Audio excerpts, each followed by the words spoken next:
Hey, Ellen, can you hear me? I can. So I'm under the understanding that you all are going next week. That's correct. I'm Okay. here, but as a result of the CIP discussion. Okay. I just wanted to double check. And I appreciate you letting me push that to next week. I am absolutely buried trying to get an MRA agenda packet out. I can appreciate that. Just wanted to double check and make sure you weren't on out of some miscommunication. Thank you very much. No, I'm an observer. So, Brian, can I interrupt for a minute? Sure. I want to ask Kara. Kara, will you be putting my presentation online, or will I be sharing my view, my screen?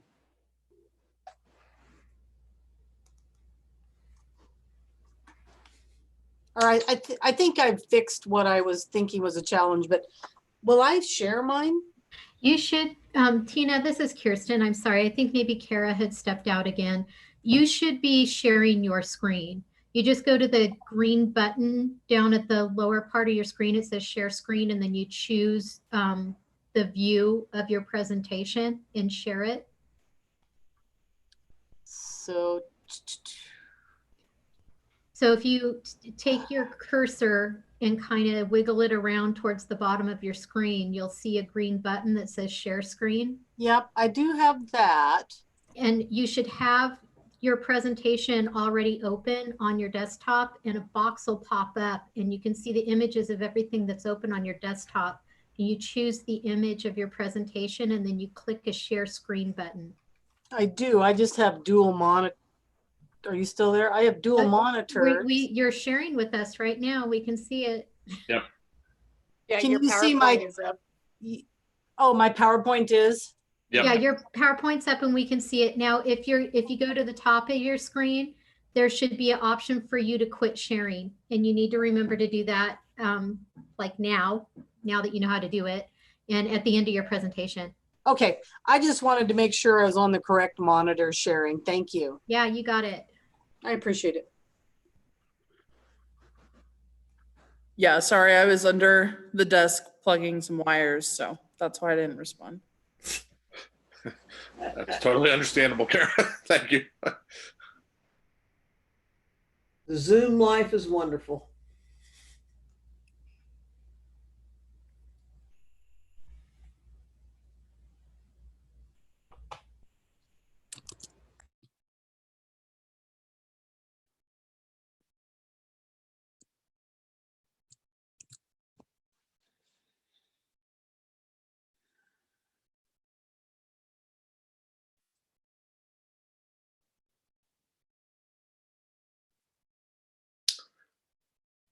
Hey, Kirsten, I just got a message from Jordan needing apparently access to the meeting. I don't know if that's anything you would be able to handle as we get started.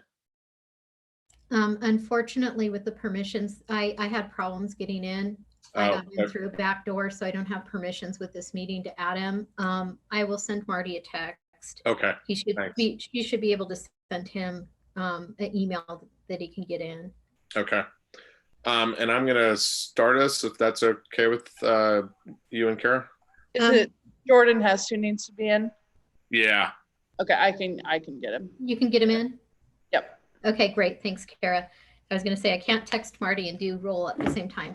There we go. Right. All right, you guys ready to go? I'm ready to go. Okay. Good afternoon. I will go ahead and call Budget Committee of the Whole to order for August 19th. Our first, actually, let me begin with public comment. We continue to meet virtually. Up on the screen, there are the instructions for ways to provide public comment both during the meeting and after the meeting or outside of the meeting. Those include raising your hand. If you're an attendee at the meeting, there's also opportunities for dial-in participants using *9 to raise and lower your hand. We have the council voicemail at 406-552-6012, as well as council email at council@ci.missoula.mt.us. And those are obviously available at all times. You can go ahead and take that slide down. Thanks. Our first item is roll. We have, Kirsten, could you call the roll? I sure can. Thanks. Anderson, Present. Becerra, Present. Contos. He's been absent today. Okay, great. Thank you. Hart. I'm guessing she might be joining late. She's been around, but not here now. Okay. Did Jordan make it in? Hess. I did, yes, thank you. And we had a note from Heather that she would be gone for the first little bit, 15 minutes maybe. Thanks. Okay, thank you, Jordan. I see Jones is here. Merritt. Here. Ramos. He's been absent. Out. Cheryl. Here. Vasika. Present. Von Lossberg is here, and West. Here. West is here. We do have a quorum. Thanks. We have minutes to approve from August 5th and 12th. Any changes to those minutes? Seeing none, those will stand approved. I'll take public comment on items that are not on the agenda. We have actually 3 agenda items today. The redevelopment agency will be next week. We'll be doing municipal court, information technologies, and the CIP capital improvement program budget. And this will be an opportunity. I will take a few minutes for public comment on non-agenda items. Mr. Larson. Hello, yes, nice to see you guys again. I want to compel the city council and the budget committee of the whole to go back to in-person meetings with like a remote in-person hybrid meeting where people at risk can remote in just as they are now, and we can make use of these large city venues in order to create a COVID-friendly environment, which will actually spur, and foster public commentary. I'd also like to draw to your awareness the same thing that I drew to your awareness on Monday night about how this meeting, as well as the city council meeting, are the only meetings that you host on Zoom which do not have a static Zoom group ID number and a static dial-in number. All other meetings that are hosted on the City of Missoula YouTube channel include these vital pieces of information that allow the public to actually participate. I question whether these meetings as a whole in the remote form actually, COVID or not, meet the criteria of open meetings by definition defined by the state of Montana's code. And I have more stuff to discuss about agendas items, so I'd like to be able to comment on that when the time comes. I also want to draw to your awareness the minutes concerning the Budget Committee of the Whole, where the police presentation by Chief White transpired. I commented at the very end of that, and the last half of my comments are absent from those minutes. So I'm just wanting to bring that to your attention so that you can have whomever goes back and looks at this to actually do their job and correctly document what was said by me, as well as maybe other people, as I can't remember the entire interaction from all public commentators. But I believe, judging from the missing paragraph or so, or maybe 2 paragraphs of my ending statements, that there may be other errors in some of these other minutes. Again, I have stuff to talk about concerning the budget, so I will give you the rest of my time. I'd like to give it to public commentators who may need their comments extended, as it's hard to kind of convey an idea or create meaningful public commentary with only 3 minutes per person allowed. And just to refresh you guys, it was 5 minutes per person in person. So again, I want to thank you all for doing your jobs and and providing us with this format, but I think we need to improve it so that you guys can actually get a proper temperature of what's going on in your community. Thank you. It was actually the full 3 minutes. Josh Decker, you have the floor. Thanks, Brian. My name is Josh Decker. I'm a resident of Ward 1. I've been reading poetry lately, trying to lighten myself, lighten the mood, learn about the inner mind. And I've been reading Federico Garcia Lorca, and some of you may be familiar with Lorca. One of the quotes that speaks to me most is as follows: "To burn with desire and keep quiet about it is the greatest punishment we can bring upon ourselves."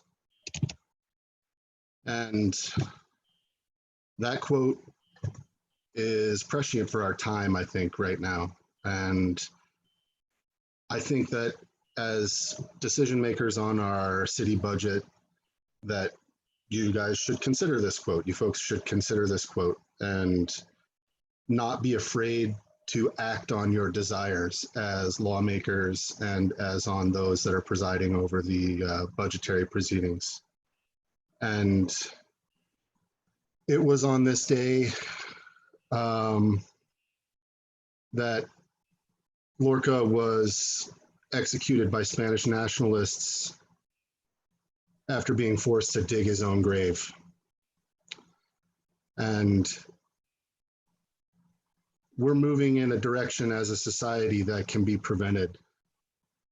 And the militarization of police forces is one of the things that we can prevent. And you have the control and you have the power to prevent the further militarization of the Missoula Police Force. I hope that you'll consider that as you move forward in your budgetary discernments and in the advanced decision-making process that you all are taking part in. And I really do appreciate your deliberations and hard work that you've been engaged in the time building up to these budget proceedings and in the times moving forward. Thanks. Thank you, Mr. Decker. I'll take one more public comment on non-agenda items. Kate Morris. Hi, Council. Thank you for hearing my comment today. I just want to thank Josh for his words. They were especially effective to me as a writer and a poet and a person who's trying to instill inspiration rather than censure in the people who have the decision-making capacity for our city. You all who are really doing quite an act of service. Now is a time to imagine a future that is more full of care and empathy.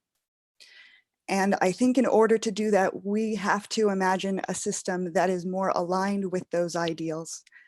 I wrote you a letter earlier today that will be on the City Council site because I wrote it to all of you, but I want to just double down on some things. Funding for houses, funding for mental health, funding for a crisis team that does not come with guns. I used to work with at-risk populations. Now that is a term that is not particularly kind to the people who live at the intersections of struggle. We label them as being risky rather than label them as somebody to empathize with and to invest in. And the people who respond to situations of danger are usually the police. And I have seen a lot of unintentional violence done. Usually the people who are victims of these violence are Indigenous, they struggle with mental illness, and they struggle with housing. I know because I was working in a situation that was supposed to help people feel safe because they did not have housing. I no longer call the cops in Missoula because I have seen it do more harm than good. And I am a citizen who wants a different system. And I think that there are many of us who live here and who are your neighbors who also want that different system. You do have such an incredible authority, and I know that you don't take this on lightly and that you are truly listening. So I think many of your neighbors want to collectively imagine a better future and a better system, one of care and empathy. And I don't think that the police departments, as they are currently organized anywhere, actually do this work. So please consider redistributing your funding to the mobile crisis team and housing and mental health. Thank you so much for your time. Thank you, Ms. Morris. This will be the last public comment until we get into the agenda. Trey Jorgensen. Hello, can you hear me? Yes. Hi, so I would just like to maybe clear a few things up and just hope that I'm not getting any disinformation. So on the budget, I see that it says there's over $19 million proposed for police. Is that correct? So, Mr. Jorgensen, it's not a public comment, isn't a question and answer Okay. opportunity. Okay. Sure. But I'm sure your council reps or during the meeting, folks might be able to respond. Okay, totally. Okay. So I guess just somebody can correct me later on. If this is wrong, this is just the information that I've received. In the budget shows $19 million for police, and there's only $2 million allotted for housing and community development. And I don't really think that represents the community values of further bettering our community. I think that money could definitely go to a lot better places, like public funding for crisis response for people that aren't carrying weapons. I think mental health services could really profit with money. And, you know, me personally, my last experience with the police was having an officer come to my friend's house and essentially gaslight me and try and make me admit to a crime that I was not even aware that had been committed, without the officer even knowing who I was. And just, you know, with my personal experiences, I don't think that the Missoula Police needs more funding. Thank you. Apologies. Thank you, Mr. Jorgensen. Okay, we're going to move into our agenda. Ms. Merritt, I apologize if I missed you earlier. Just briefly, a point of clarification. Our public comment period has always allowed minutes per individual for as long as I've been on council, and for as long as I was ever attending council meetings before that. It's always been 3 minutes. We have certainly at times given people some leeway. So but that's what's always been asked. Yeah, that's correct. And I'll also mention, just for the public, that the minutes are not verbatim transcripts of the meetings. The video record does provide a form of that. There have been some cases and special occasions where we've done complete transcripts, but that's not the standard practice for meetings, just to supplement what Ms. Merritt brought up. We'll move into our regular agenda, and first we're going to go to Lee Griffin from Finance for a couple directions. I just wanted to, you had mentioned earlier, let folks know that the calendar had changed, and this is updated on our website. We had to move out the Missoula Redevelopment Agency to next week. We will also then be hearing from the Parking Commission, and we will do a revenue analysis and a budget summation. That will be the last budget committee of the whole meeting that we are having, but that is when we really hope to tie everything together. And currently on the website, the new requests and tax scenarios have been updated, as well as all of the documents for today's presentation. And apologies, we're getting them up just a couple minutes ago after the meeting had started. Thank you. Thanks, Lee. Our agenda, first up on the agenda for budget review is municipal court. And I believe, Tina, you're going to kick us off for that. Yes, thank you, Brian. You're welcome. I will share my screen. Are you seeing municipal court? No, we're still seeing you. How's that?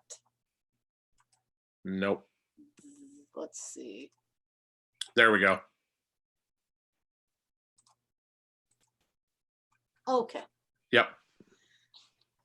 So first of all, I wanted just to thank council for the time and energy that you've committed, not only to the budget cycle this year, but to everything in response to the pandemic. I've thought about you frequently, and just knowing the changes the court has gone through, and really admire all the work that you're accomplishing to keep things moving forward. I wanted to note that John Kamak is going to talk a little bit today. Last year, council funded a deputy court administrator position, and John was promoted. And just can't say thank you enough for council funding that, particularly given the interesting times that we're living in and all the work that we've accomplished. And then Judge Jenks is also here today, if you have any questions of her. We've submitted 4 new requests, so I'm gonna start with that first.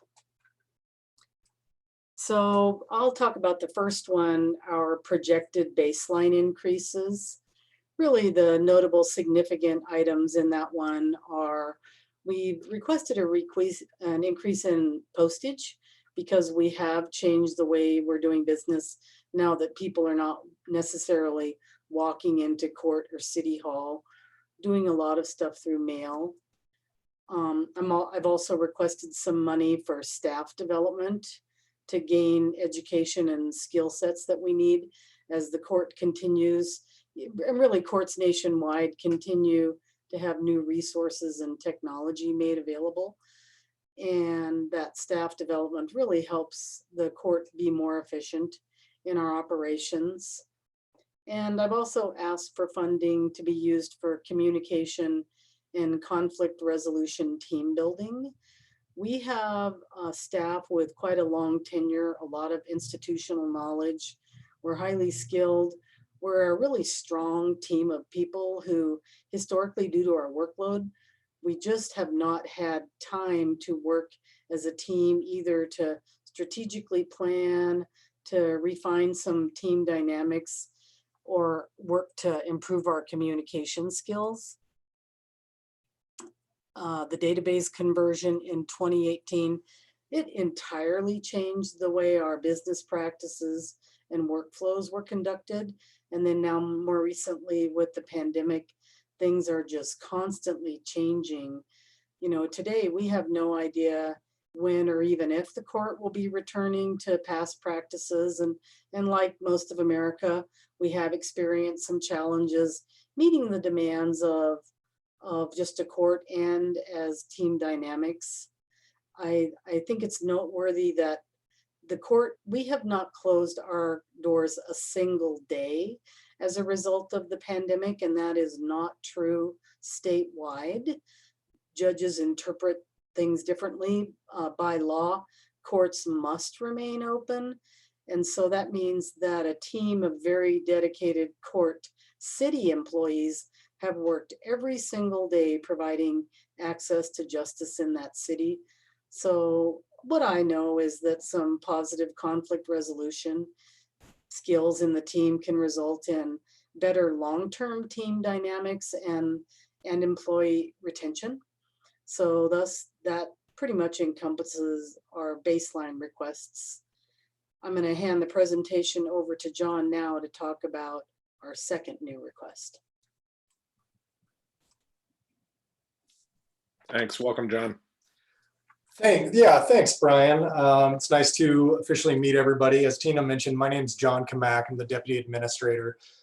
I just wanted to reiterate our appreciation for all of you taking time to hear what we have to say and consider our requests. I'm sure that these can be a little bit tedious, especially toward the end, so that certainly doesn't go unrecognized.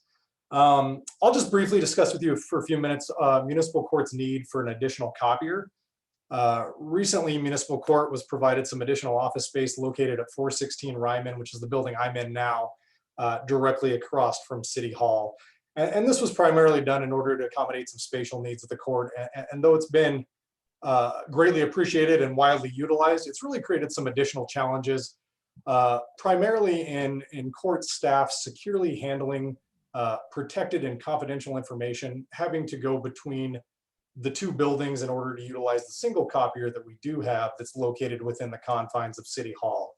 I think this creates a really a good chance for exposure and these files and these documents to potentially be misplaced or damaged or even potentially stolen.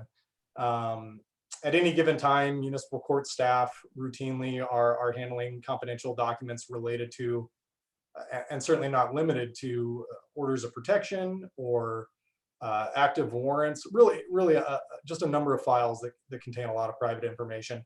And I really believe it's in the city's best interest, but ultimately the public's best interest, that measures are implemented to allow staff to at least try to accomplish the majority of their tasks in one location at their own workstation without having to do a bunch of unnecessary traveling between the two locations. And additionally, I think in addressing the concern for the privacy aspect, I think it also serves a double purpose in that it could potentially minimize the risk of workplace injury. I think that especially during times of inclement weather, you have staff traveling back and forth unnecessarily. The potential for slips and falls certainly do exist. And I think that this could potentially help alleviate some of that concern as well. So there's just a few reasons that municipal court feels that this is a not only a reasonable request, but honestly, it's just a very essential piece of equipment that the court needs to efficiently and effectively do our jobs on a daily basis. So that being said, again, I thank you. I won't take too much more of your time. I think Tina has some time set aside for questions at the end, but I really appreciate it. So Tina. Thank you, John. So our third request is to purchase a collections module that's specific to the Full Court Enterprise software that we're now using. This module, it's been piloted in 2 courts in the Flathead Valley, so we do believe that an exchange can be successfully established and it will work for us. The purchase of this allows the courts to establish an electronic exchange both ways between a collection agency and a court. And that exchange includes applying payments to specific cases. And it will even complete a case closure if all the other sentencing requirements are met. So this will save some time for staff, and it should increase our ability to collect on money owed. So if we are awarded this funding, we will issue an RFP to select a specific collection agency. My next couple slides show some information in regards to a general downward trend in the amount of fines, fees, and restitution that the court's collecting. So before I go through all of that, I just wanted to talk about a few reasons why our collections have decreased over time. So firstly, and I do have a slide that I'll be able to show you the trend. The citations written annually, they did decrease in the calendar year of 2019, and all of our business or our work is predicated on the number of citations written and what kind they are. So that's just one factor. In January of 2017, the Supreme Court found that a state-specific IT-related surcharge had been incorrectly applied and collected by the courts of limited jurisdiction statewide. That statewide, courts had been collecting a $10 surcharge on all the statutes written on a case when a defendant was found guilty, when the surcharge should have only been ordered and collected one time per case. So that eliminated money we had historically been collecting. Then in 2018, the legislature eliminated the court's ability to suspend a driver's license for failure to pay fines, fees, and restitutions. And this driver's license suspension genuinely was one of the tools that all Montana courts use to encourage people to pay what they'd been ordered to pay. The first step in that process was always a written notification that the court has the ability to suspend your driver license. It gave people 15 more days to come into court. So when we lost that ability to suspend for fail to pay, it pretty much means our only option is to turn cases over to collections to gain that payment compliance. And then, as you know, in 2018, we converted to a web-based database, and that's been a fairly painful process for a number of reasons. Firstly, we lost our ability to invoice every defendant that owes the court money. We used to be able to print a set of 4,500 documents or 5,000 documents. We lost that ability with this conversion. So the software vendor makes an automated process available to the courts, but due to a lack of correct configuration of the database, combined with some unacceptable language in the production, in the documents that were produced as a result of that automated process, the process is just so labor intensive that it really allows court to touch only a tip of the iceberg when it comes to the number of people who owe fines, fees, and restitution. So we've seen some loss of collections there. Then in 2018, later in the year, that was September, we had the Supreme Court decision that this city could no longer collect the city surcharge. Historically, the city was collecting their city surcharge on state statutes, and we stopped doing that in September of 2018. And now today we have the pandemic where collections are impacted by people's lack of employment, and people are spending their money on rent and food. So this slide here shows that continued general downward trend of the overall number of citations written during the time period. But you can see that there was an increase in the number of criminal violations written last year. And it's those criminal violations that really consume the majority of court resources and time. And this just shows that the orders of protection remained pretty consistent, and the search warrants were down just a little bit.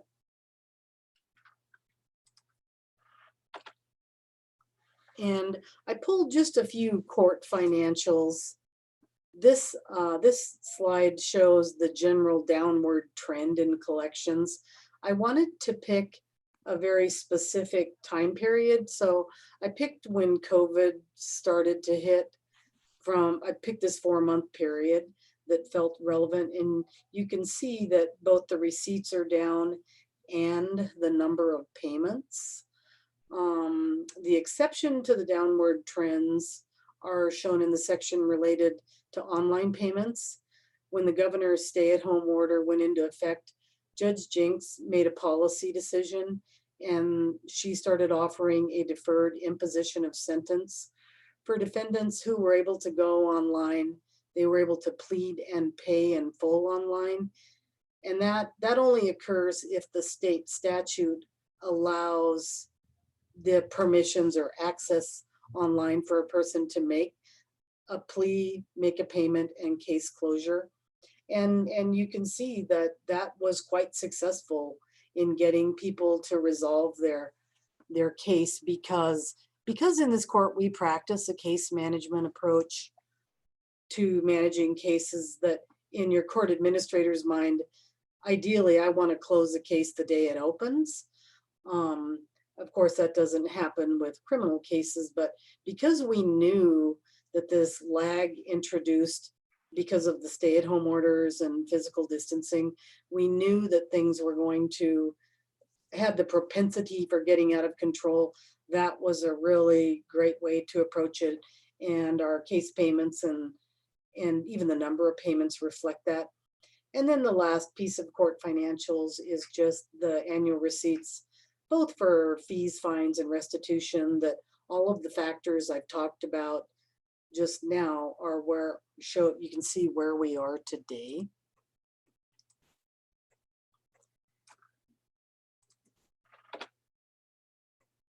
And then I guess I don't have my last slide here. So lastly, we do have a fourth new request, and that request was funding purchasing supplies and services in relation to the pandemic. Probably most notable, what we're requesting is, because we are a court of record, we're required to record audio of all court proceedings. So now that the court is using council chambers to achieve physical distancing, because Supreme Court ordered the courts to resume jury trials in July, we've hired a professional recording center to accomplish the recording task in chambers. And we anticipate using chambers each Thursday through at least the end of the calendar year, and thus have requested some funding to facilitate that. And so with that, I can entertain any questions you may have. Thanks, Tina. Could you stop sharing the screen? Yep, there you go. Thanks. I'll note for folks that the 4 requests from municipal court are on the fiscal year 21 preliminary budget website at the city. There's also a CIP one that I think will come up during the CIP discussion. And I will also note that in the new request fiscal year 21 with the updated date 8/19/20, which is up toward the top of the page in the second column, I read that as showing that these requests are funded in the administration's budget. And with that, I will propose budget. With that, I'll go to council questions. Ms. Vasika. Thank you. I think I have this number right. It said about $677,000 has come in due to fines, fees, and restitutions. How much additional is expected that's owed but has not been paid yet? I'm kind of glad you asked that question. This court is owed millions because fines and fees don't go away. They're not, as long as the court maintains jurisdiction, those fines and fees are still owed to the court. So a year ago, I could have pulled you a report to give you that exact number. I tried to pull that number on July 14th and the database wasn't configured to pull any report. Current database configuration, I can pull 1 year at a time. So I would say of current collectible, probably in the $4 million. But may I have a follow-up? You may.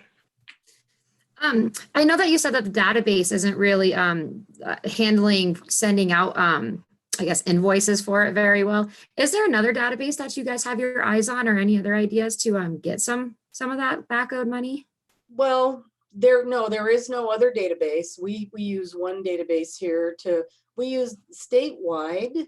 All of the courts use the same software. Montana is one of the few courts in the nation, or states in the nation, where all of the courts use the same exact software. Carl Horton and his team made a valiant, beautiful, and wonderful effort to do some work and write some code for us to be able to invoice out of the database. The vendor does not have a strong palate for even allowing that to happen. And what we found, they did good work, when we tried to insert some if-thens to remove cases that had been the if-then scenarios related to cases that had been sent to collections already, because we don't want to send people bills if their case has been turned over to collections. And for a period of time, the court did that. We have not turned cases to collections for a number of years. But what we found is when we introduced those if-then scenarios in the coding, we lost our data integrity. For instance, Jane Doe might get Joanna Doe's bill. And it was a factor of time of committing, do we want to touch every invoice to try to find those? That really the best solution out there now is this collections piece to start getting some of this sent out of house to collect on. And Sandra, I'll just weigh in. There was I would call it a saga about the conversion to the state system that Tina's referencing. And we don't have, we would have a whole meeting on that history, but I would encourage you to reach out to Tina offline if you want more information about that conversion. I appreciate, as she has indicated, it was a painful conversion. Thank you. I appreciate it. I'm gonna move on to questions and keep us going. Ms. Anderson. Thank you, President von Lossberg. My question is in regards to, it sounds like the court has incurred additional costs because of the accommodations they are making due to COVID and utilizing the council chambers and all the various steps that they are taking now that they've been asked to resume jury trials. And so my question, and this may be better for Ms. Griffin or Tina might be able to answer it for us, but is that a expense that we might be able to be reimbursed from the state, or is there I know there's COVID funds for pretty much everything at this point, and so I'm wondering if we're hoping to, and I know in some of the things in the budget, we are kind of denoting that it's being reimbursed for COVID, but I'm just wondering about this specific issue because you highlighted that cost. Lee, could you did you want to respond to that? Yes, we are working closely with the state to identify any costs that have come about from COVID that might be reimbursed from some CARES funding. And this is certainly one that seems to fall very closely in their categories for eligibility. Thanks. I see Heidi.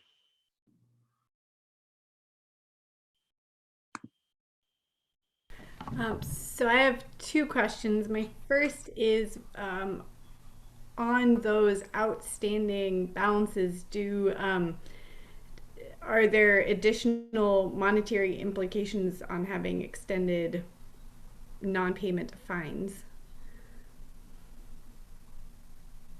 I mean, for the individuals, not for the court. You mean, do we tack on time pay fees or something? Yeah, or interest No. or those sorts of things? No. Nope. This court, from the day Judge Jinks walked in, and I won't speak for her, but our judge has what I call a really sound philosophy. We don't turn people to collections for a speeding ticket because it so drastically impacts their ability to purchase a home down the road. That's why we haven't turned cases over to collections. We don't institute time pay fees. Now, if cases were ordered, say, 11 years ago prior to her arrival, there was a period of time that a judge was ordering time pay that was $5, but no, not since December 2nd of 2011 have we added anything. Judge Danks, I saw your hand. Yep, Judge Danks, did you want to respond? Oh, mute. You're still on mute.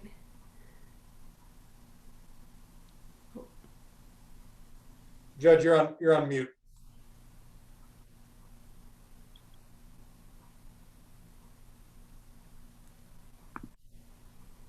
Yeah, Judge Danks, you're still muted, unfortunately.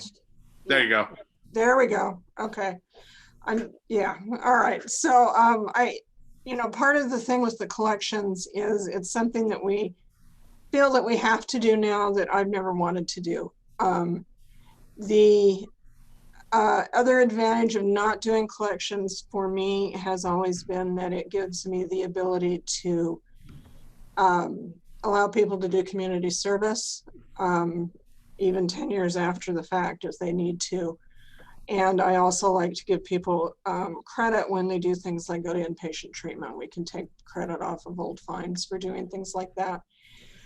So that's one of the reasons we've not used collections prior to this. I think that we just have no other means of following up and collecting on fines. And I think there are a lot of people who are very aware of that.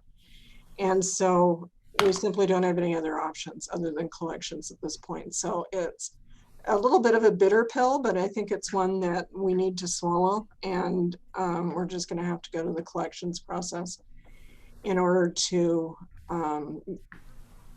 make any fines meaningful at this point.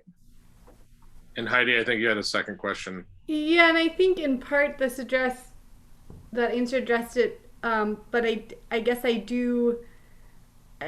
the age of COVID, do we currently have any non-monetary ways of restitution? I imagine that many of the partners that we work with for community service aren't hosting volunteers. Community service is lower than it was, but it's back online. The other thing that we've done during COVID, although we've stopped doing it now, but for several months we were giving, I can't even remember now if it was 60 or 90-day extensions on payments for that. And of course, whenever we set fines in current cases, we look at what someone is able to pay. And so one of the things that we're finding that's affecting obviously what we're bringing in as a court is that a lot of people have lost their jobs and aren't working. And so fines that we're ordering go down. Community service remains an option. We still have our community service program up and running, and there's still ways for people to find their own community service if they choose to, if they try to go about it that way. Of course, the drawback there for the people who are offering the community service to the defendants is that workers' comp isn't paid. That's what our program does, is it pays the workers' comp for the organizations that participate in the community service. So there are still options, and we've been trying to be really cognizant of where everybody's at financially right now. Thanks. I'm going to go to two council members who haven't asked a question yet. I'm going to encourage my colleagues to be extremely economical. We're over time significantly on this. Heather? I guess very briefly then, if to prevent a lot of these cases being turned over to collections, what would be the remedy and what would its associated costs be? I don't think we really have a remedy. I think that, we used to do the suspensions of licenses. And the reality of that was that for probably 90% of the people that received a notice that we were going to suspend, they'd come in and make arrangements to get back on track. We've lost that ability. We really can't do that. The only option to enforce fine payment, I think at this point, other than collections, is incarceration. And I've never been willing to do that. So, and I'm still not willing to do that. I think it's, I just think it's a bad idea. I don't think a lot of people disagree with that anymore, although they certainly used to. But so I don't think we have any. I really don't. I mean, we could try to find a way to start doing invoicing, but as far as enforcement goes, we really don't have any. And I think that for a lot of people who are using the courts, that's pretty common knowledge. Julie, you had your hand up. Do you have a? I can just finish answering that question for Councilwoman Harp. We did ask the vendor what a modification would be for, if we could purchase an invoice modification, and they said it would be at least 25,000. That was just ballpark, but it would be at least 25,000 to attempt to build that invoice for this court. And that was with no work on their end, figuring out a real cost. Stacy. Just really quick, we're in the middle of the budget, but this does seem to be a fairly significant change of course to how the court has interacted on this issue in the past. And so I want to flag this, that I think we need to come back and have a further conversation about it. And in the middle of budgeting may not be the best place, but so I think that I wanted to put that out there. Yep, and I think your committee has been a good place for those discussions in the past.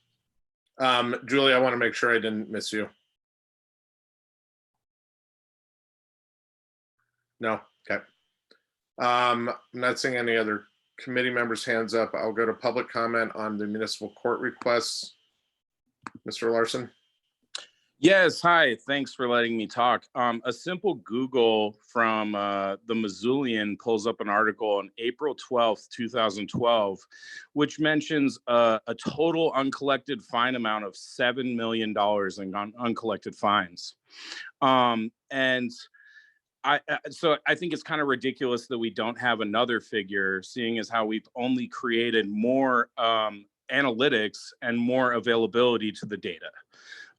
So I would stress to the city council to actually search for this data. And I think there are some ways to address this. One, we can stop policing poor people. We're still fining street people for open containers. Mind you, during COVID, the governor allowed us and our establishments to serve to-go drinks. So I think it's a waste of our police's time. It's a waste of the court system's time to give people open container tickets right now, especially if they're minding their own business and they live on the street, because we have no hope of collecting that fine. And then in reference to Ms. Jenks's statement that she was not willing to incarcerate, I am glad to hear that. I think that that is a starch difference from when she started her job as magistrate and didn't believe that treatment court referrals were an appropriate way to deal with this stuff. They are an appropriate way. They are a mechanism to save money at the city level.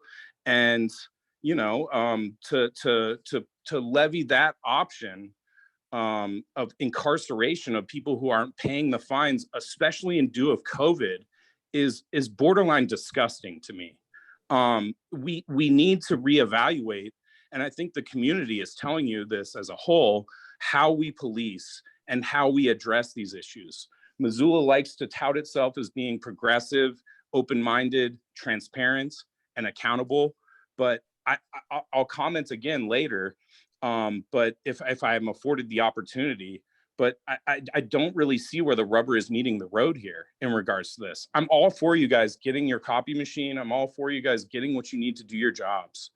But as far as access to information, even Sandra Vaseka now is experiencing the total lack of access to public information that I experience on every level of our city government.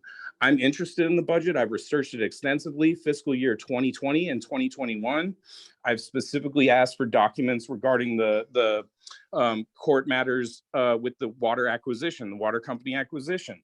These, I've spoken to people at the finance department who say that they have all these records from 2013 on.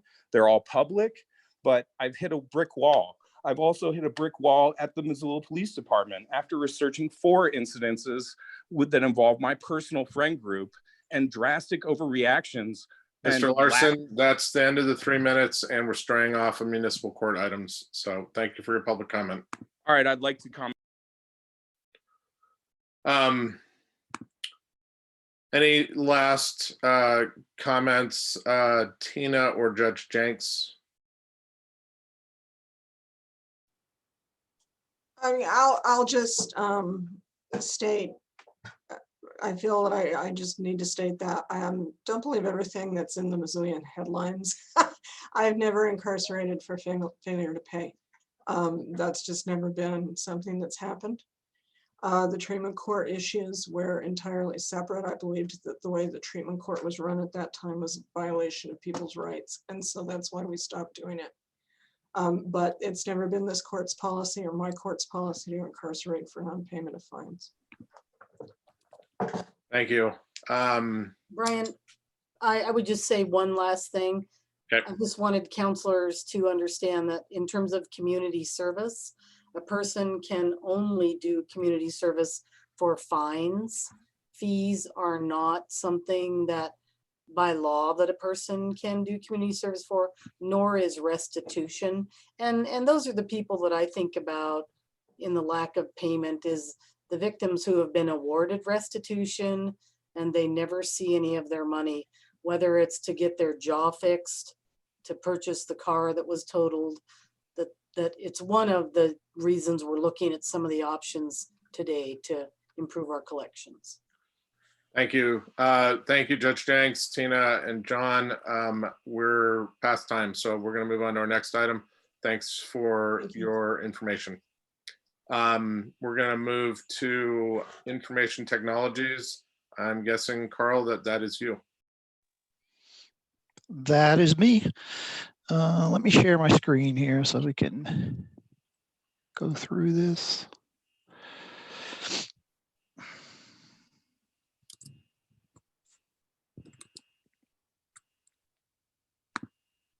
Are you able to see my screen? We are. Okay. So the first item on here would be for our normal budget. These are baseline adjustments. One of the things that happened during COVID with this big number is that we had to increase our bandwidth inbound and outbound from all of our locations. And through that process, we also added a secondary provider, Blackfoot, to make sure that we have redundant connections for all of our public safety and just everybody in general. As you know, there was a major shift. So everything internally, or a lot of the stuff that was done internally, was moved to remote, and we needed to be able to accommodate those employees who were trying to get back into our network. The second item is just a general software maintenance. That is probably some Adobe accounts. We try to help the different departments with Adobe when there's a mid-year increase. The third item on there is automation. That is for our development services group, GIS group, anybody who's using automation. Those more than likely were a increase in the number of users and some slight maintenance on all the licenses that we currently pay. The AutoCAD is the same thing, just an increase in the AutoCAD maintenance agreements that GIS manages.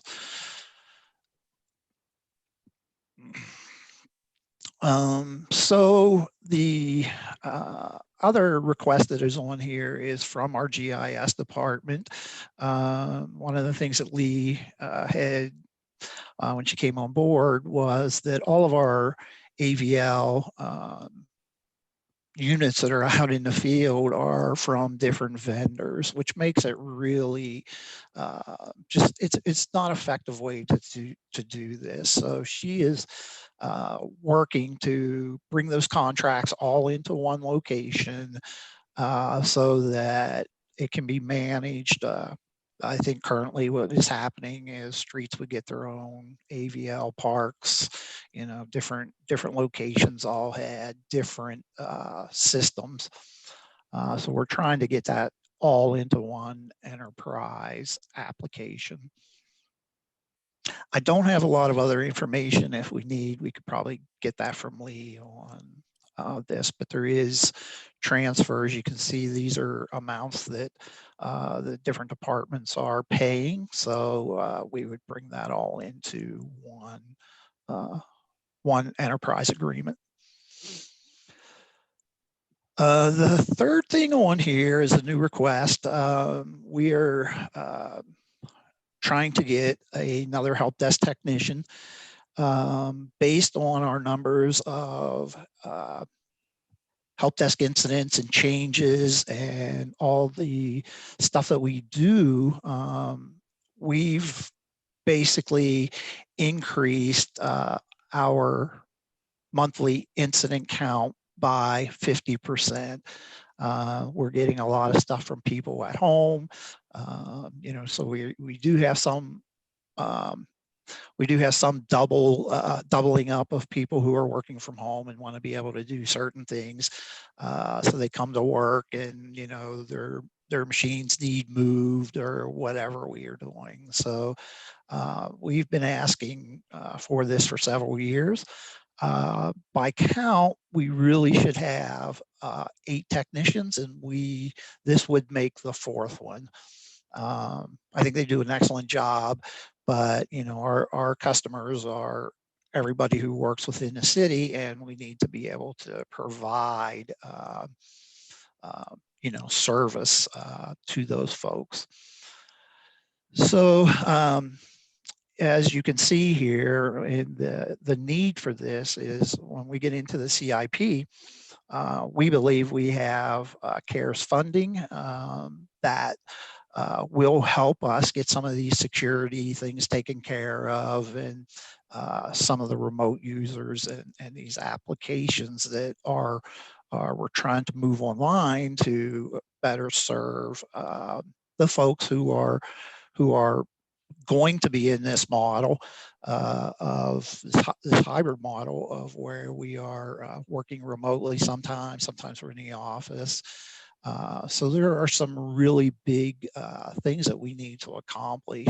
One of them is the security of those folks, as well as moving to some online applications that we think will not only make our network more secure, but also help with the folks who are now starting to move away from their internal workspaces.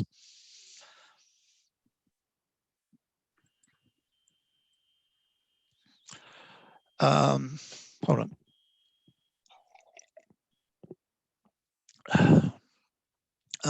The other new request that we have is for a network security administrator.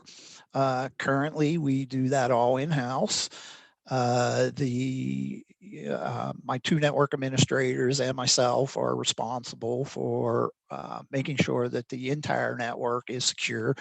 We have somewhere in the neighborhood of about 1,500 endpoints out there at this point. A lot of them are pointing back to us now. So we feel a network administrator who would be based, just basically the security of our network would be extremely helpful at this point. You know, as I mentioned, we're trying to move to some cloud applications, but we still have internal applications, and we just need to make sure that everything that we're doing is very secure. The state of Montana is also requiring a 2-factor authentication for our public safety. So when the IT department went back and calculated that, it's a little over half of our staff is in the public safety. So it is, you know, it's going to be essential that we get the 2-factor authentication set up, and we also feel at this point in time we might as well continue to just do it citywide. You know, there's a lot of threats out there. There's a lot of you know, there's a lot of folks trying to get into the network every day, and I think we just need another security admin to help with that. So when I get over here, this is the actual CIP. So in the past, we've had 2 CIPs. One was for replacement of hardware. Carl, sorry to interrupt. Could you make that larger? Oh, sorry. Yeah. Yep. There you go. So in the past, we've had 2 CIPs. One was the replacement of hardware, and the other one was for upgrading hardware. So this year, we've actually were able to reduce this dramatically. When we combined the two CIPs, I think we trimmed off about $100,000 off of the total CIP combination. And part of that is we were able to finish up our phone system rollout. We have on here some desktop replacements. This is the 25 desktops that we generally will replace per year. And they could be anything from laptops to some people surfaces and mostly desktops. Here also in the next two lines, we have two switch fund. This has been ongoing for, I think this is the third and final year. So we have gone through and replaced every remote switch out there. We still have a couple to do like parks and various other smaller locations. So we need the 11 to finish off that project, and we've added two. We took two of the switch fund for remotes and added them into our core data center. And it's just to speed up the transition of data around the network. And part of that whole switch replacement, we feel like when we go out into the field and replace people's switches, which basically will take them offline for, a half hour or whatever, that's a good opportunity to go ahead and replace all their battery backups within that location. Those are split between 3 different models. Some are gigantic. Some are rack mounted, and then also some at individual desktops. The next line on there is about our Cisco phone removal. Since we completed the move to our new VoIP system, we are going to be able to remove a good bit of Cisco gear that power our own phone system that had been in place for about 17 years. So we were pretty glad to be able to move off of there. And this request or this line item is for a vendor to actually do two things within the phone system. One is to remove all the routing for the Cisco phone numbers. And the other part of that is to, and this is also like our Skype vendor. So we are able to communicate with other agencies outside of our own through Skype. But it seems like there's just something not set correctly. I can message somebody at the county and at the state, and we have employees who are able to contact their spouses at different banks and whatever, but it just doesn't seem like it's available for everyone. So we're going to apply that amount to just fix that and remove the old system. Carl, I'm going to cut you off there. I apologize. We're past time. Was this the ending of the, I'm going to encourage my colleagues, if they have specific questions on line items, to reach out to you. Does that cover the new requests in the CIP? This is, yes. I do have the one, the security one here as well, which they can, look through. And but this one right here was where we are going to, we feel everything on this list is available to use the CARES funding. Okay. So. Thanks. And I read the new request summary as indicating under information technologies that the baseline adjustments, number 1, network security admin, just number 2, and the ABL service maintenance are funded in the administration's budget, and the help desk technician is not. Is that consistent with your understanding? I think both the help desk tech and the network administrator were in the budget. Dale, are you available to clarify? I'm seeing the help desk technician as not funded in the administration's budget? This is Dale Bickle, Chief Administrative Officer. I can't, you're really faint, sorry. Sorry, can you hear me better now? It's still really faint. It's odd. I'm not sure what's going on with my mic. I will speak loud and then get a headset on. The way the administration took this, we added one FTE to IT this year, not two. Sorry for that confusion, Carl, and left it to IT to decide that which position it was, and so it was shown as the network funded administrator. However, if IT wanted to switch that to the help desk, that would be okay. And it's just, you know, this year where we're trying to hold taxes to no increase, we aren't able to add everything we want in the budget. Okay, thanks for that clarification. Are there any questions from committee members? Not seeing any. Okay, and I'll go to public comment on the information technology items. Mr. Larson? Yes, I'm glad to see that someone has adjusted the HDES technician. Again, mislabeled, I don't know why. You can just call it a help desk technician, but yet they did catch the $120,000 allocated to the help desk technician, which is now a little bit more of an appropriate salary, around $65,000, I guess, as far as a new request expenditure. I wonder how many other departments have such mistakes in their new requests. It's pretty easy to spot a lot of bloats in all these other departments. I understand you might need a network security admin. And I also don't see in the invoices that I go through weekly at City Council much of what I would call departmentalization of the licenses which the IT department manage. Last week or 2 weeks ago, remind you, there was a $20,000 expenditure for Adobe licenses. And those were not attributed to any department except the IT department. And there was no mention of how many licenses. The next week, there was another license attributed to the IT department.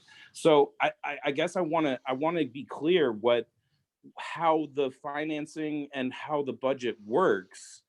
Are all those licenses that are living in all these different departments' computers, are those all just encumbered onto the IT departments?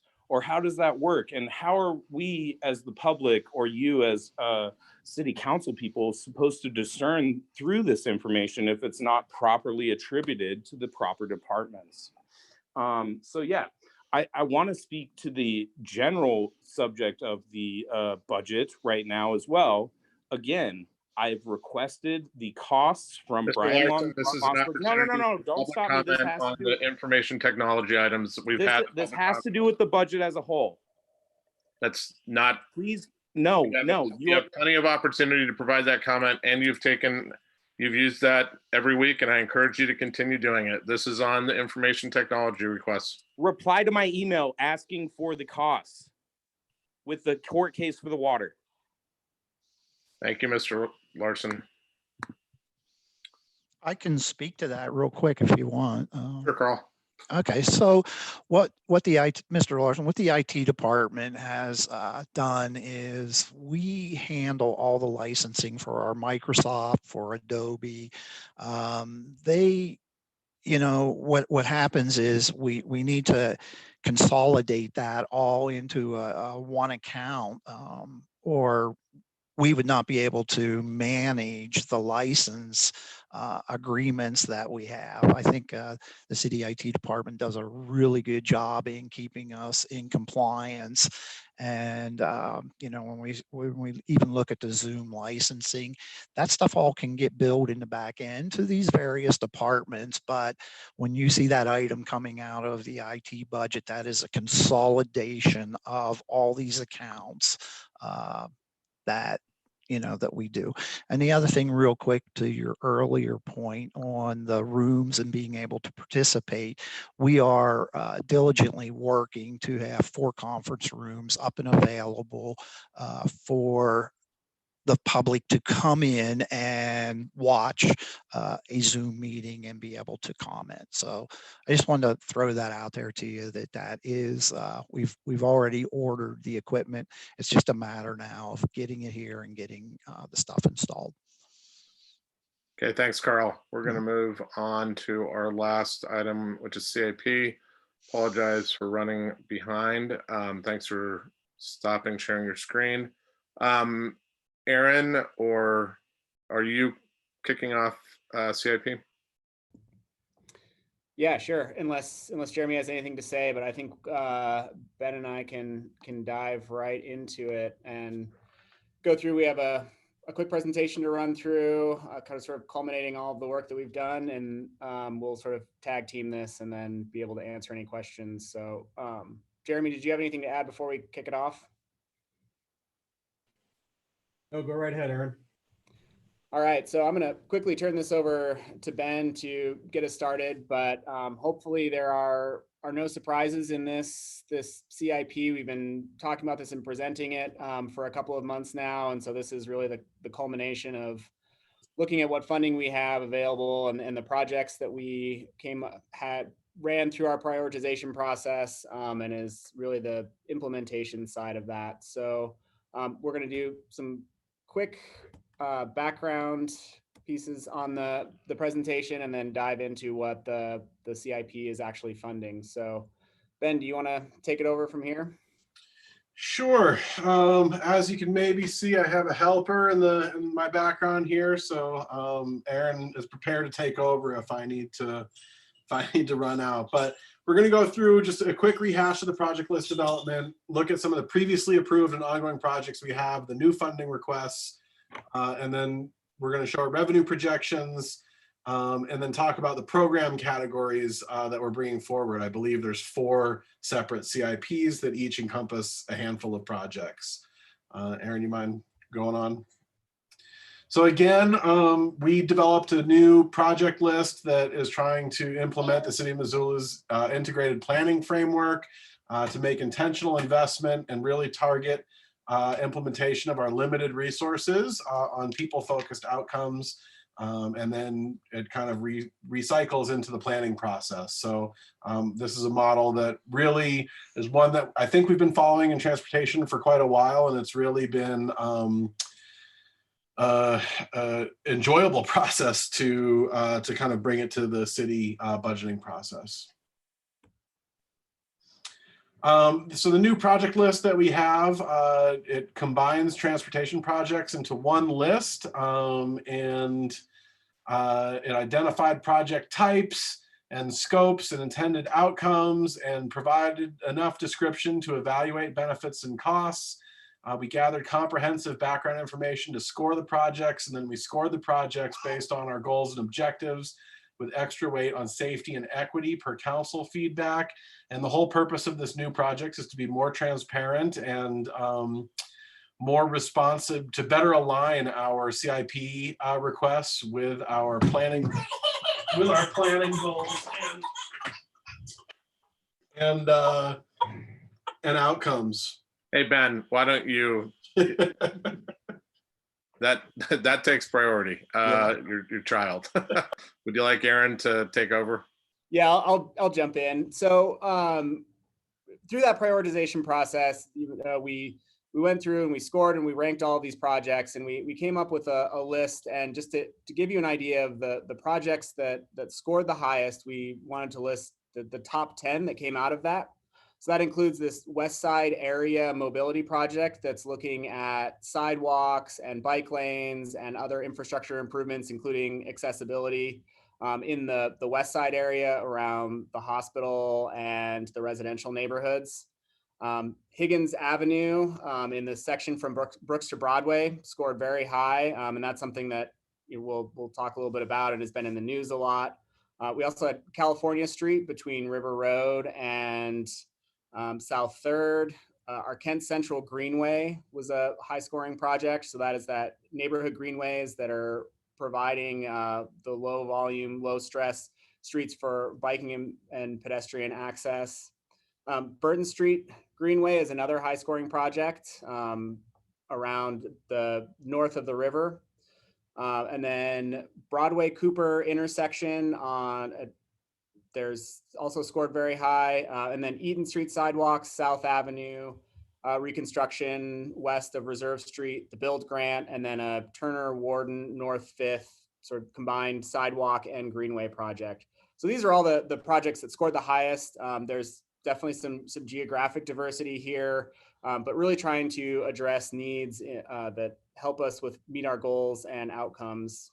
And you can see most of these projects score very high on all of the different criteria that we have established. There are a few that there may be some issues with readiness, but in a lot of cases, those are more on the design side rather than whether we should move forward with those projects at this point. So in addition to looking at new projects, we also have, so what we're proposing in the CIP and what we'll be looking at are a combination of previously approved or ongoing projects and new projects that we've identified through this prioritization. So won't go through this whole list, but just to show you that there are a number of ongoing projects that we are proposing to continue to work on in this CIP. Those include some roadway projects, some partnership projects with parks, and projects that are building on opportunities with utilities and utility projects that are happening. So trying to be opportunistic in our CIP. We also have a number of new funding requests for FY21. Again, I won't go into a lot of detail here, but just to point out that we're trying to get to as many of those highest scoring projects as possible. But then there are a couple in here that are scored maybe lower, but provide either good opportunities that we want to capitalize on with, again, those utility or other construction projects, or achieve some specific targeted goals that we want to address. So a good example of that is a Maple Street sidewalk project that is next to the Trinity Affordable Housing Project, and will help support that project moving forward. So really targeting that, leveraging our transportation funding to support affordable housing. So we've broken these projects down into 4 sort of CIP categories. The first is we're calling sidewalks and mobility. So this is kind of building on what previously was the sidewalk program, but bringing in other mobility elements like the neighborhood greenways, ADA ramps, spot safety, and intersection improvements. Then there's the roadway improvement, community improvement program that's focused on the larger infrastructure projects like complete streets, intersection traffic control like roundabouts or new signals, and things that maybe deal with vehicle movements and safety. So maybe adding 2-8 left turn lanes or other safety improvements. We also have projects that are combined CIP, so parks projects. These could include, and within that 5-year period, include things like commuter trails and access to other park facilities like the Minkler Loop project. And then finally, we have the federal aid projects that are largely dependent on those bigger federal aid dollars like the build grant. So thinking about the CIP, we start with just a summary of the revenue that we anticipate having both in FY21 and for the full 5-year community investment program. And I think it's important to look at both of these. The 5-year is really just an estimate. We're trying to project out some of these revenues, but it helps us plan how far we can get on these priority projects and when to time them. And the FY21 is really what we think we can get done this year. So it's the transportation projects all have a broad mix of different funding sources. We have our road district and gas tax funding that are specific transportation dollars that get split between the CIP and maintenance projects through Public Works Department. We also rely a lot on special improvement districts. So looking to specific areas or neighborhoods or development areas to help fund these projects. There's sidewalk assessments that we've talked a lot about in the past to help offset the cost of building new sidewalks. And then we have impact fees, both transportation and park impact fees. We have a lot of utility funding going towards some of these projects. Again, capitalizing, trying to be more efficient in our investment. We have a number of projects that are in urban renewal districts. And I do want to sort of caveat this one that this is lot of this funding is for planning purposes, trying to identify what funding is available. And, there's still a lot of work to do to figure out what the capacity in those urban renewal districts are, what their priorities are, how these transportation projects fit in. But we do want to show that these are the priority transportation projects, and we do want to work to try to find that funding. So TIF funding is always a source that we would like to be able to pull into these projects. And then we have the grant funding and then development projects. Some of these CIP projects are driven by development, and there are funds available to do those improvements. Hey, Aaron, I just want to chime in to state that the road district and gas tax that are being shown here are what has been it's based on historical allocations from those things, and that the bulk of those funding sources continue to go to roadway maintenance and the streets division. And so those numbers are subject to change at kind of council discretion if there were to be a different allocation or even a raising of road district or something like that. Right, and this is so the road district, it's a good point. That allocation is primarily or maybe entirely the sidewalk subsidy. So the way we fund sidewalks is a combination of property owner assessment, road district, and then potentially some gas tax to help offset the cost of the street work, like curb, gutter, and asphalt work. And we've talked about that a lot over the last year or so, and how to make that more equitable. And so these numbers reflect those formulas of how we plan to break out funding of sidewalk projects.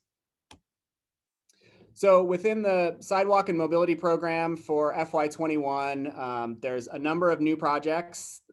We've done a lot of work. There was sort of a pause on sidewalk project construction over the last year or two. We have a new pedestrian facilities master plan that helped identify how we would prioritize these. And so there's a lot of new projects here. And so a lot of this cost that we're showing in FY21 for this program, the little over $1 million, a lot of that is going towards engineering and design to get these projects ready to go to construction. And so you might see within that FY21 breakdown of projects that there is a lot going to the preliminary engineering work. But then in future years, we would have those funds available to do more construction. So the funding sources for these projects come again from a number of sources. This is where the bulk of the road district funding is going. There are a number of sidewalks here, such as Eaton Street and Ivy Franklin Park. Greenway has some sidewalk work that needs to be done. The Maple Street sidewalks that will help with the Trinity project. And then some sidewalks on Central as part of the Kent Central Neighborhood Greenway. We're also bringing some gas tax to try to get these multimodal mobility projects going, particularly on the greenways. There is some sidewalk assessment associated with those sidewalk projects that the city would be ordering. And then we have impact fees, a little bit of urban renewal funding to try to do some construction on Burton Street Greenway. We're hoping to tie into ongoing projects that MRA has going there. And then some utility and other funding to complete out that work. So Ben, do you want to jump in here on the project? Yeah, sure. So this is just a map of where these projects are around town, and hopefully it's big enough at the scale that people can see it, but there's pretty broad geographic diversity around town. Starting in kind of the southwest corner, Central Ave is the piece running east and west, just north of South Avenue. That would get sidewalks, or at least that we're beginning the engineering for sidewalks.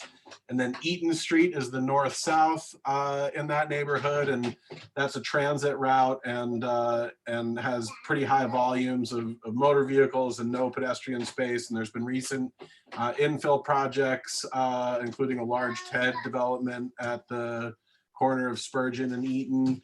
And so that really kind of jumped out as a high priority when we scored all of our potential projects. There's a star, it's a little tough to see, but there's a star at the intersection of the YMCA and the fairgrounds.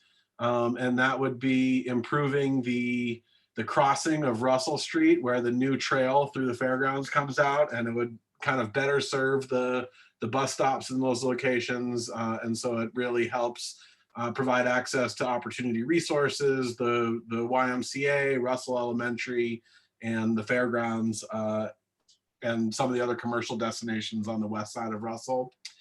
The long diagonal line through the middle is the Ivy Franklin Park neighborhood greenway.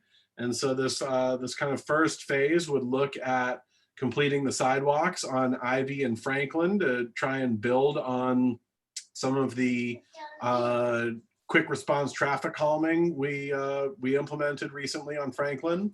And this project would hopefully get us through the intersection at Mount and Park, which is one we hear a lot about from Washington School parents and neighbors in both the Lewis and Clark neighborhood and the Rose Park neighborhoods. Closer to downtown, there's a straight north-south shot. That's the Burton Street neighborhood greenway, and that's kind of the primary access for the West Side neighborhood to the Riverfront Trail system currently, because there's trail that connects to the California Street Bridge and then recent investments on the Broadway Island. And so that getting across Broadway and Toole Avenue safely, which are both high speed and high volume, is what that project would entail. And then some of those other blue lines over on the west side are part of the West Side Area project. Again, I feel like we need some sort of cool name for that one to help sell it, but we'll work on that this coming year. The money being proposed is to help fund some of the preliminary planning. And so that would be completing sidewalks on Pine Street and on Nora, I believe that is, that short north-south one, potentially striping bike lanes on Spruce Street, and then looking at the curb gutter sidewalk, some bulb outs and safety projects, some safety considerations along Alder, as well as potential angled parking there. And then finally on the north side, that would be the Turner Warden North Fifth connection to connect Scott Street to Orange Street and to get a full east-west connection through the north side. That happens to coincide with the truck route through that neighborhood. And so we feel like it's extra important if we're diverting, if we're sending large trucks down that road to get to the city shops and to get to the dump, from the highway to the dump, and to get to the industrial neighborhood to the west, that we should provide a safe space for pedestrians to be. And can I interrupt you? I think Julie's got a question. Sure. Sorry, just a clarification, and Ben, don't take this personally. You mentioned the diagonal line kind of in the middle of the map and referred to it as the Ivy Franklin Park Greenway. I think it's the Ivy Franklin Street Greenway. Yep. Just want to clarify that for anyone who's listening and might be scratching their heads about that. Thank you, though. Yep. Thanks, Julie. And when I mentioned Park, I meant Park Avenue, which is the extension of the Greenway to the south. So you're right, it is Franklin Street, and then it connects to Park Street. So yeah, but I had never thought of that. So we need to differentiate that somehow. Thank you. And the final piece I wanted to mention is the Maple Street. It almost blends in right near Mullen. And again, that would connect to the Trinity Apartments to help get people at that new affordable housing development that's coming online in the next year or two. This would help get them to the bus stops along Broadway, where there currently is no sidewalk to do that. Thanks, Ben. And I think that Aaron mentioned this, but I just want to clarify again to restate that a lot of the work that we're proposing in FY21 is the engineering and design so that we can be set up for construction in FY22. And it seems like this is one of the, at least for the first couple of years with our new way of looking at projects and realizing that there's a fair amount of preliminary work that needs done when we're looking a little more holistically at the areas, that there's going to be a little more work to be done up front before we go right into construction. And so I think that at least for the next few years, we'll see a kind of heavy design year and a heavy construction year. Eventually we'll get to doing design on some projects, constructing others, and then the following year constructing the ones that we designed the previous year while we design new ones, and so that it becomes kind of a cycle. But for now, we're putting a lot of, because there was a pause in the sidewalk program, I think that this first year is kind of heavy on the engineering side for the sidewalk and mobility program, and the next year will be heavy on the construction side. Stacy, do you have a question? I do. Thanks so much. I'll be super quick. I'm glad to see that the Lower Miller Creek project is still slated. So the question I have is for the public as they're watching this process unfold. It would be a reasonable succession, I would think, of things to transpire if we invest into the design and engineering, that eventually we would hope that that project would continue in the build out phase of getting money designated to it to actually build it. That if they see it, it's kind of the first step, and that we won't kind of reapply this scoring technique to every project every year. Yeah, I think that's right. And what our hope is that now that we have this framework set up, we would apply the scoring and kind of that prioritization framework. If there are new projects or new opportunities come up, you would want to balance that against things that we're already working on and not continue to just put in new projects and always be in design. And so the idea is, and what we've tried to put together in the full 5-year CIP, and what we're showing you here is what we're trying to get started in FY21. But the CIP has a 5-year program and shows trying to get these projects to construction and get the funding piece done. So you're absolutely right that we want, the goal is to put ourselves on this path and start getting some of these projects constructed. So that's a good segue into the roadway projects. Yeah, so in the roadway improvement projects, a lot of these are where the ongoing projects that we mentioned are. So we have a number of development-driven projects, and when we look at the funding for this particular program, there's a lot from impact fees and development improvement agreements and those funding sources. So these have been kind of ongoing projects, and good examples of that are Mullen Road out by George Elmer, putting in the turn lanes, doing the roundabout at George Elmer and Cattle Drive. And then there's some projects that have come up that we can partner with utility improvements to really do some interim work that gets better safety and access. So a good example of that is Cemetery Road, where we're planning to do some work over the next year or two to get that some temporary improvements like widened shoulders and space for multimodal access, and then looking more towards the future for the full complete street project. We also have a couple of new projects that we're recommending from our prioritization. One of them is the Higgins Avenue. What we're recommending for funding in FY21 is the study portion of that. So investing $100,000 that would be matched by our federal planning funds from the MPO of $100,000 to get that study, look at what alternatives we have to increase safety and multimodal access, tying into the new bridge that's going to go under construction in October, and getting a design in place so that we can be responsive when opportunities come up, and really looking towards the next 4 to 5 years to get that portion of it complete. We are also recommending investing in California Street from 3rd to River Road. There's a lot of safety there. It scored very well on our criteria. It creates some affordable housing opportunities. And so that's another one that we would be continuing the design this year in hopes of getting some construction over the next 3 to 4 or 5 years. And again, a real mix of funding sources here. We're bringing some road district gas tax. There's a lot of impact fees that can go towards, these tend to be the larger collector and arterial roads, so they're eligible for impact fees. Hoping to partner with the Missoula Redevelopment Agency on moving the projects that are within the urban renewal districts forward, particularly California Street. And then partnering with the MPO to do the Higgins Avenue study. And just, I think quickly on the map here, it's just illustrating where those projects are. Again, having kind of a broad geographic distribution of those projects throughout the city. And then kind of to try to- Aaron, could you hold on one sec? I see Gwen has a question. Yep. Thanks. If the light doesn't go off in the room, I'm good. I just, going back a slide to the proposed, there you go, the roadway improvement projects. I think you answered my question, but I'm just gonna make sure we're all on the same page. On the left side, you've got a bunch of projects. On the right-hand column, there's costs and then numerous different funding sources.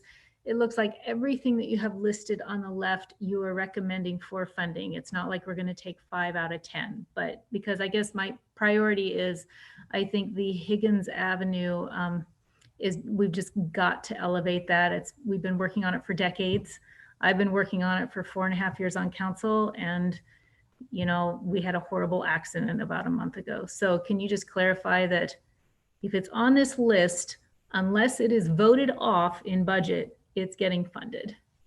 That is the idea.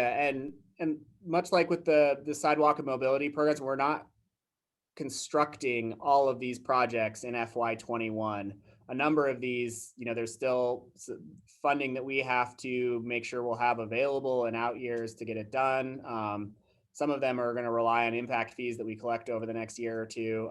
But we're doing some work on all of these projects moving forward. And it might just be engineering and design in FY21 with the idea that we go to construction. I think we have Cemetery Road planned for some initial construction along with the utility improvements in FY22.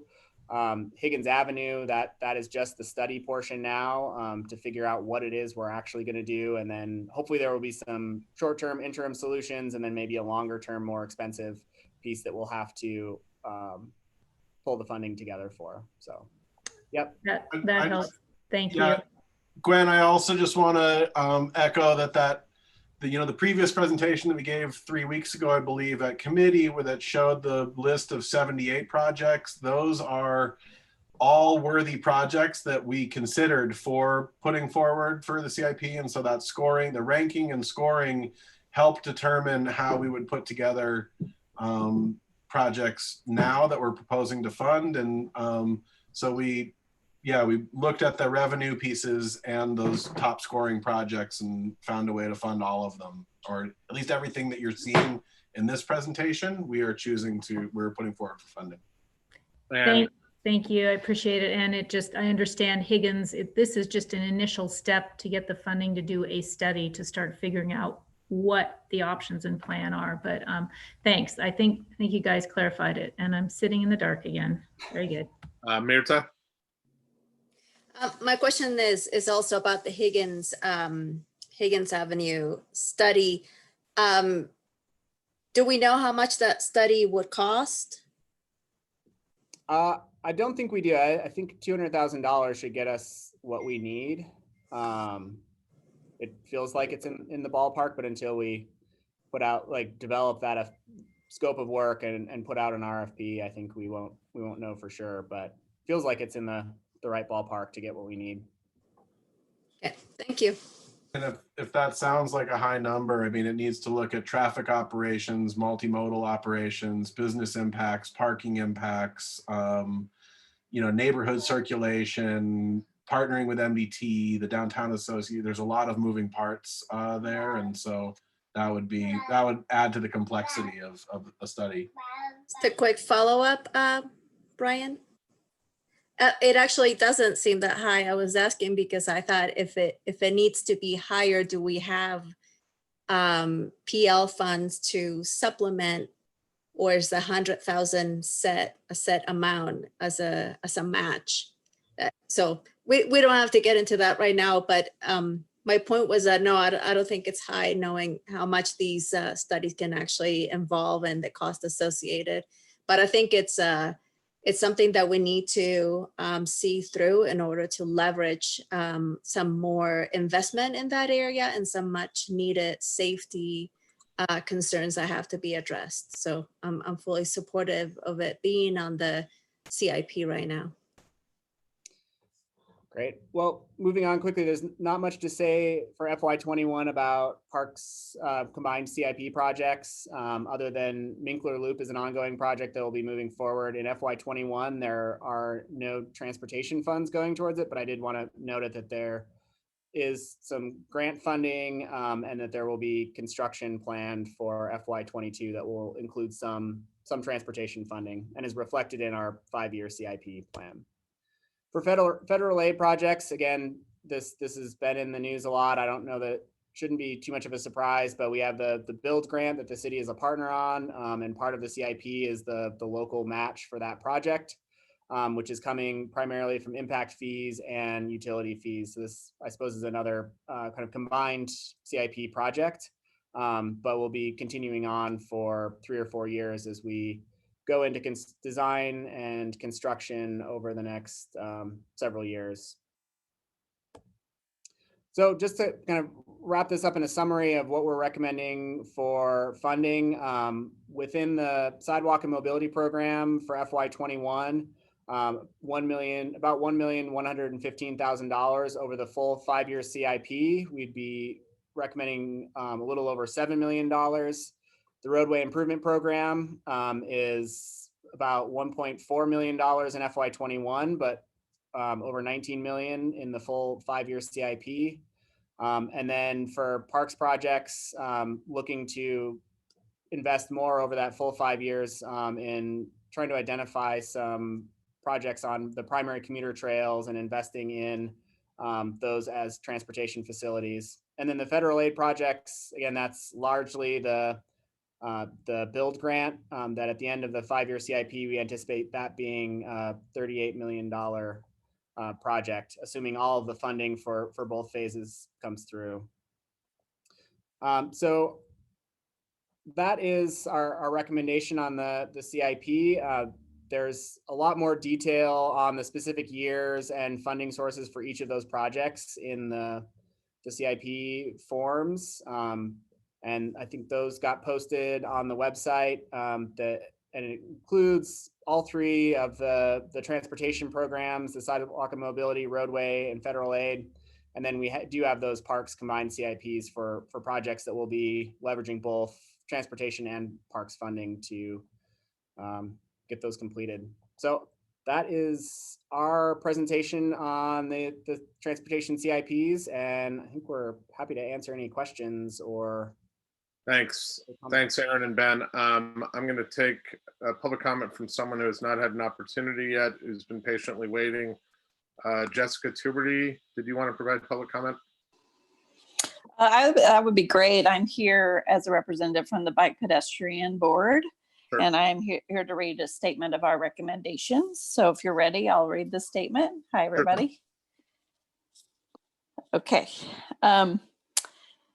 Dear council members, we would like you to consider the comments and recommendations regarding the proposed 2020 Community Investment Program infrastructure projects. Our board would like to recognize the role of our city staff and leadership in improving the transparency and ranking of these projects to align with the core values of our city. We appreciate the opportunity to review and submit our comments and recommendations regarding their impact on bicyclists and pedestrians. General comments and recommendations. Number 1, prioritize the hip strip reconfiguration from the bridge to Brook Street while the Higgins Bridge is under construction. Number 2, give small projects that are individually estimated to be less than or equal to $50,000 in 5 different neighborhoods priority so that tens of thousands of people will have daily life made safer, better, and more accessible. There are 13 total projects within this scale. Number 3, prioritize school safety, sidewalk, and crossing concerns, even if the remedy is an interim one. Number 4, change the structure of the Franklin to the Fort projects, including sidewalks, greenways, and roadwork, to a grouping like what was done on the West Side Neighborhood Project. Putting the Eaton project from 7th to South, sidewalk and road, together with the Schilling project from 3rd to Benton as a neighborhood greenway will provide the first safe north-south bicycle and pedestrian connection west of Johnson and will create a connection between those 2 neighborhoods. There is significant crash history, increasing density, opportunity for more infill, and high vehicle counts on Kemp and North Avenue. These would benefit from traffic calming sidewalks and discrete bicycle lanes and facilities. Regarding equity, the Franklin to the Fort neighborhood lacks the infrastructure of many other neighborhoods in Missoula, including continuous sidewalks in the 10th, Eaton, and Spurgeon area. These foundational changes to the Franklin to the Fort neighborhood, when considered together as one project, will address the equity of an entire neighborhood, enhance the safety of its residents and visitors, and encourage walking and bicycling as a mode of travel. Number 5, the Kent Central Greenway project is transformative, and we value the connectivity it offers many neighborhoods in our community. Respectfully submitted, the Bike Pedestrian Board.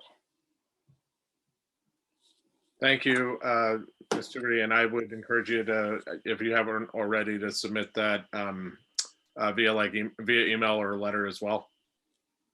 Sure, absolutely. To the council.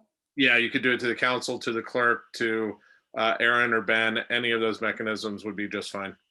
Okay, well, Ben definitely has a copy of that because of that. So I suppose I'll find another avenue in which to do that. And I can send it to Brian and council. I can forward that on. Thank you. Oh, Thank you, Ms. Tuberty. We have one connecting sort of item relative to CIP, which is the CIP to operating budget.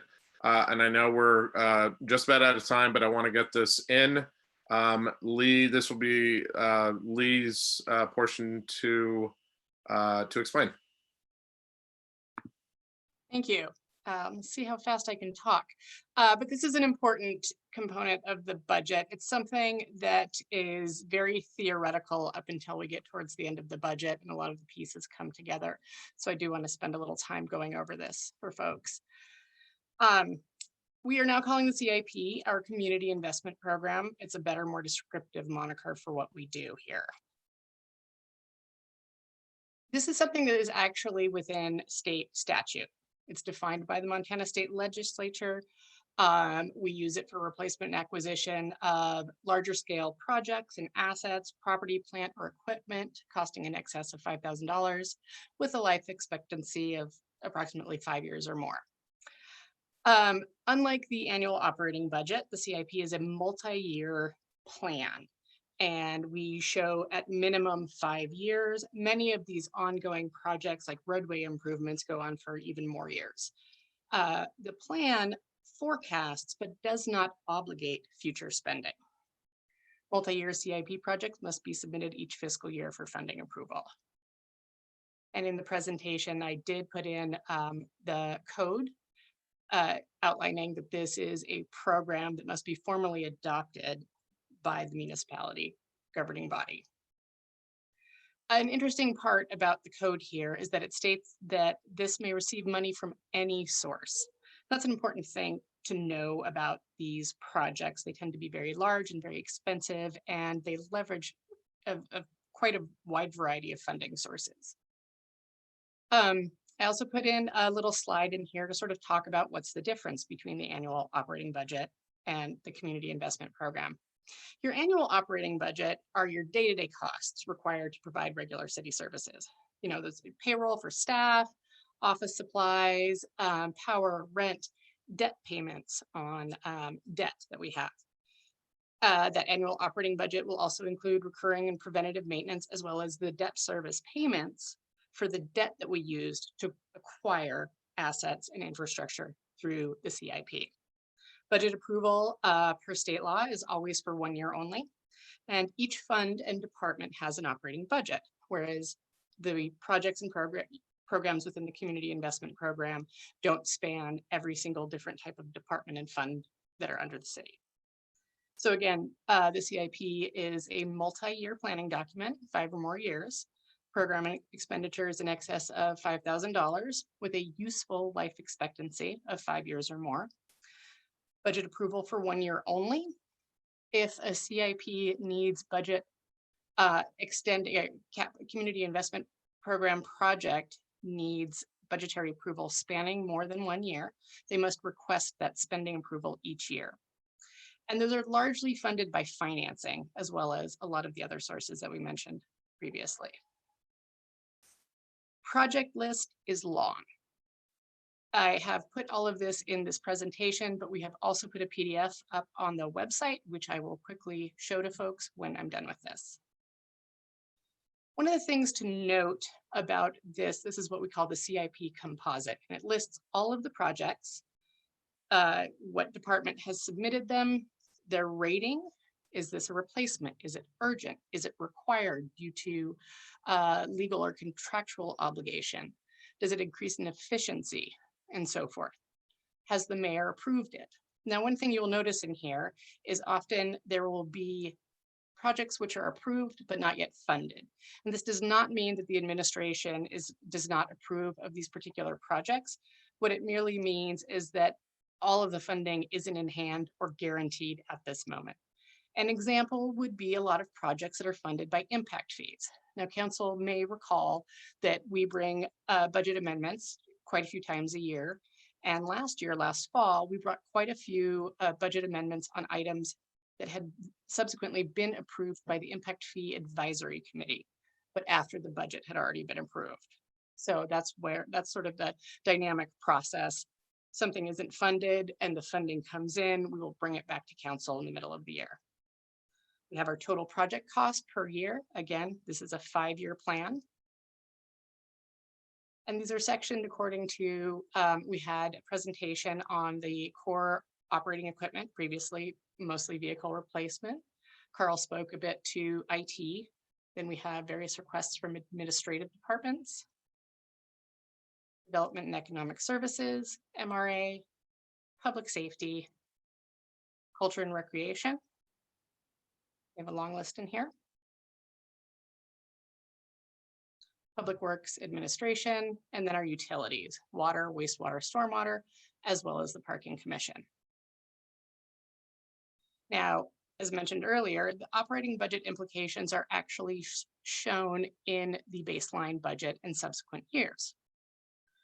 Right now, some new purchases or new requests that are happening this year will not actually have an operating budget effect until next year because the financing will occur within 2021. And payments will begin in 2022. So in here we have a list of these items that we would finance, what we estimate future debt service payments would be, including term, copiers, certain vehicles and other things we tend to finance for 3 years. And those terms are determined with the financing agency. So we've been in an equipment lease structure with US Bank for quite a few years. We've been receiving amazing rates, as folks know, even under 1% on a lot of that. And that's how those terms are determined. They tend to be pretty industry standard, just to let folks know.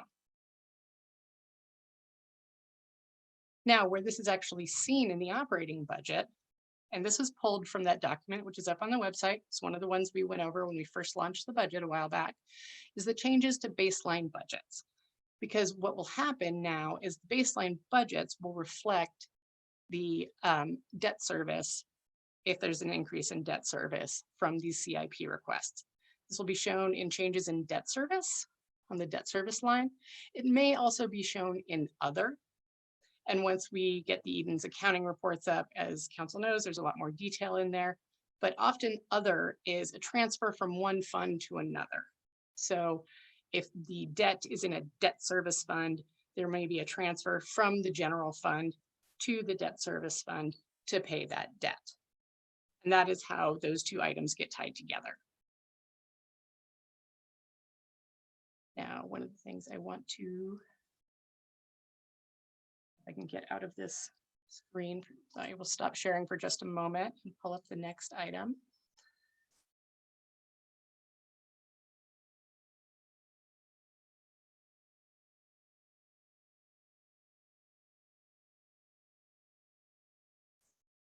I want to show folks that here within our preliminary budget page, we have an item called the FY21 CIP composite that was updated today.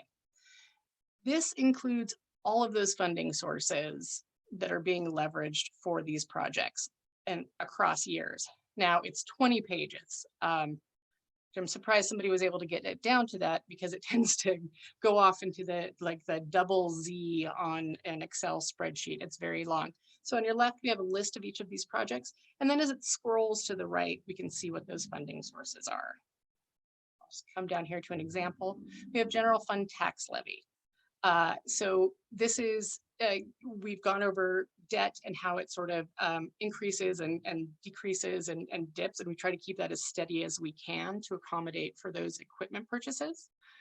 Funding from the road district, the park district, special improvement districts, city assessments, impact fees. That's a really big source for many projects. Covers transportation, parks, police, fire, community service. We have gas tax, we have BARSA, building inspection, utility revenues, development fees, more utility revenues, potentially aquatics revenues. Parking has their own dedicated revenue source, Missoula Redevelopment Agency, bonds, debt service. Some items might be listed under TBD or private investment, and those are still being pulled together. Grants, donations, other, and identified federal and state grants. And then we're jumping down to the next section where culture and recreation, parks and rec projects were listed. And again, that can be found on the front page of the preliminary budget. People would like to see a list of each of those projects and where all of those funding sources are. Additionally, again, please keep in mind that those CIP forms that includes the department's narration describing those projects have been presented during department presentations and are also found on this page. Thank you. Thank you, Lee. Quick question. Do you think it would be advantageous to put your presentation, I think your CIP presentation, which I found very helpful, is down on today's date. And I'm wondering if it wouldn't be better to put it up next to the composite. We can do that. I think, and that's a segue to my colleagues. First off, I want to recognize we're over time. If folks have to go, I obviously understand. I want to thank Lee for the presentation. I know that early on in council for me, the CIP was a bit of a difficult sort of tool to understand the various components, what was eligible for it, and the way it stitches together funding sources from several different funding sources over time. So I think Lee's presentation does a really good job, and she's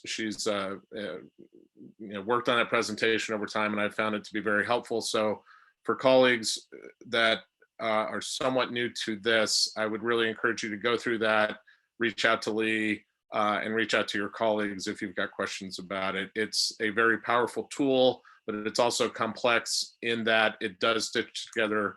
There are only certain things eligible for it, and it stitches together multiple funding sources, as I said, over time. So I didn't say anything in error, did I, Lee? Okay. Are there any questions from council members?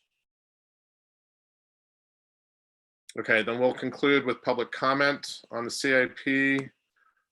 Mr. Larson.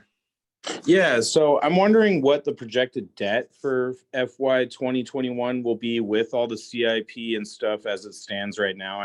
I'm looking at your guys' new updated stuff from today's date. I didn't get any notification from the city that those were being updated, but it's helpful. So I appreciate you guys doing that. I'm wondering, so I'm reading the general fund CIP non-operating, and then right under in really, really small writing, it says something. I think it says purchase price of equipment is shown. These will be financed. Operating budgets will be increased for debt service payments. So the entire $9,200,000 is being financed. Yeah, I'm wondering what our debt payments will be for fiscal year 2021. How much of the general fund or any of the city's money is just going to pay the previous year's debts? I'm also wondering if we do need that $200,000 study on Higgins Street, seeing as how we can purchase the Sleepy Time Inn with no appraisal even, and the stuff having to do with the Higgins Street study doesn't come into account anyway when we're talking about parking regulations and businesses and all this stuff. We don't even recognize that when it comes into account with the ADU. We just take the plan, we gut it the next year to make it fit the use. So maybe we can do that with the study and save ourselves $200,000. And it definitely doesn't take into account public safety. For instance, the 4th and Ronald 48 condos that are right in front of the field where all the Hellgate kids run and play. So, I mean, I'm just wondering about that. But back to general fund CIP, what is the ongoing core equipment replacement? What type of equipment is that? And what is the IT core replacement? And what type of equipment is that? Is the communications infrastructure for the police, or is that actually for the IT department? And why is the financial management and reporting software $950,000? Those are all my questions. Thank you, Lee. Thank you for your presentation. I look forward to looking at it in depth if it ever makes it to the city website. And I look forward to your response, Brian, about my other stuff regarding the budget. Lee, do you want to speak to debt service as part of the budget? Certainly. This is contained within, so the FY21 debt service is contained within the FY21 baseline in the debt service within each department and fund. And the CIP composite doesn't have it in those cells right now because the total project costs are not showing the financed cost. And again, in my presentation, I have the section for the FY21 requests and what we estimate that debt service to be in FY22 when the FY22 budget is presented. If council has approved this CIP and these purchases, those debt service amounts will be added to the FY22 budget. Will also be presented to council when we bring the debt to be approved by council, as we do with every debt issuance that we have. The equipment list and IT list, all of this are in the budget documents that are on the website. Thank you. Any other questions from committee members? Thanks, folks. It's been an exceptionally long day. I appreciate you staying a little bit later, and we will be adjourned.